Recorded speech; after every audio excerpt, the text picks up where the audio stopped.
Good morning, good afternoon, and good evening mga boss. Kung naghahanap kayo ng malakas at maliwanag na flashlight, mura at affordable, pwedeng gamitin sa pang-araw-araw. This video is for you. Just keep on watching. Nakikita nyo naman sa video natin kung gaano kaliwanag itong flashlight na ito mga boss. Tingnan nyo naman, oh, napakaliwanag.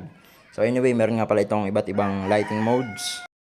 So ito nga pala mga boss ang SD1012 ng Smiling Shark. Built-in ang battery nito. Type-C na rin ang charger nito mga bossing at ang body naman nito ay gawa sa ABS plastic material.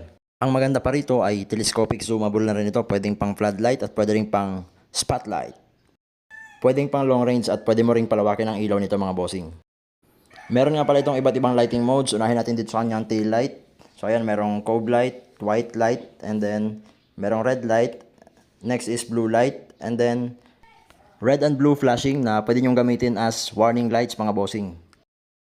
Then sa harapan naman ito ay merong strong light, medium light, low light, strobe lights, and SOS light. Kung naghahanap kayo ng flashlight mga boss na pwede nyo magamit pagka may brownout, may mga emergency situations, pag may mga night fishing kayo, pag may mga trabaho kayo sa gabi, mga night activities, or may mga night adventures kayo like camping and hiking, then pwede itong flashlight na ito mga bossing. Kung gusto nyo umorder ay just click the basket below or the link in the comment section. Check out na!